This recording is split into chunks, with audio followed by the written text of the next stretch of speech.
الحمد لله وكفى وسلام على عباد الذين اصطفى أما بعد فأعوذ بالله من الشيطان الرجيم بسم الله الرحمن الرحيم ومن أحسن قولا ممن دعا إلى الله وعمل صالحا وقال إنني من المسلمين وقال النبي صلى الله عليه وسلم بلغوا عني ولو آية وصدق رسوله النبي الأمي الكريم ونحن على ذلك من الشاهدين والشاكرين والذاكرين والحمد لله رب العالمين मैं दूर हो मजबूर हो आए सैयद आलम दीदार देखाते नहीं आवाज सुना दे दीदार देखाते नहीं आवाज सुना दे साले से लगा दे मेरे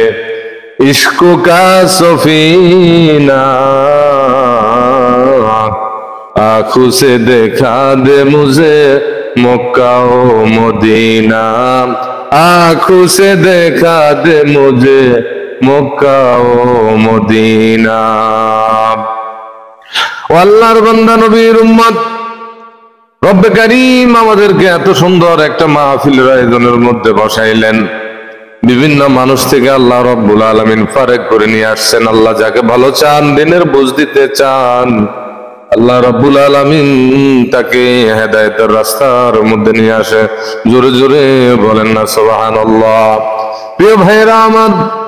রাসূলুল্লাহ সাল্লাল্লাহু আলাইহি ওয়াসাল্লাম ১৫০০ বছর আগে বললেন আদাল্লুল খাইরি কাফাইলিহি যে ব্যক্তি মানুষকে ভালো কাজের দিকে ডাকে সে ওই ভালো কাজ করার মতো সওয়াব পায় সুবহানাল্লাহ আজকে যারা এখানে আয়োজন হইলেন পর্দার আড়ালের মা এবং বোনেরা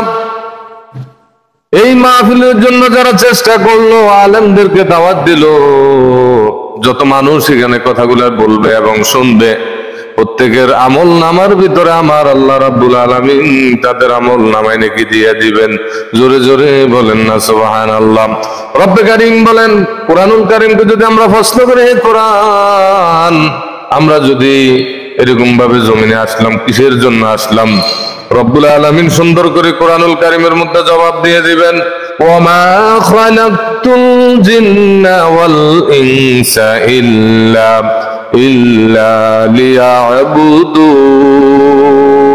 লিয়াবুদুন আল্লাহু আকবার আল্লাহ রাব্বুল আলামিন বলেন মানুষের জিন জাতিকে আমি আল্লাহ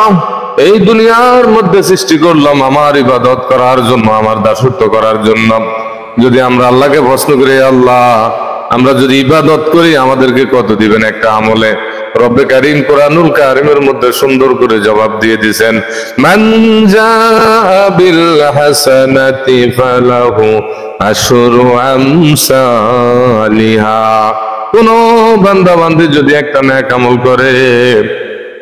ওই একটা নেক আমল বিনিময়ে আমার আল্লাহ রাব্বুল আলামিন বান্দা বান্দিকে 10 গুণ দিয়ে দিবেন সুবহানাল্লাহ আল্লাহর রাসূল বলেন ওই ব্যক্তি বড় মুমিন যার দিলের ভিতরে ভালো কাজগুলো না কাজগুলো আনন্দ দেয় জিকির আনন্দ দেয় তাহাজ্জুদ আনন্দ দেয় হজ আনন্দ দেয় মসজিদ মাদ্রাসা আনন্দ দেয় যত রকম ইসলামের ভিতরে ফরজিয়াত আছে ফরজ আছে ওয়াজিব আছে সুন্নাত আছে সব আমলগুলো যার হৃদয়ের ভিতরে অন্তরের ভিতরে শান্তি লাগে আর যার দিলের ভিতরে শান্তি লাগে সেই হলো মুমিন জোরে বলেন না সুবহানাল্লাহ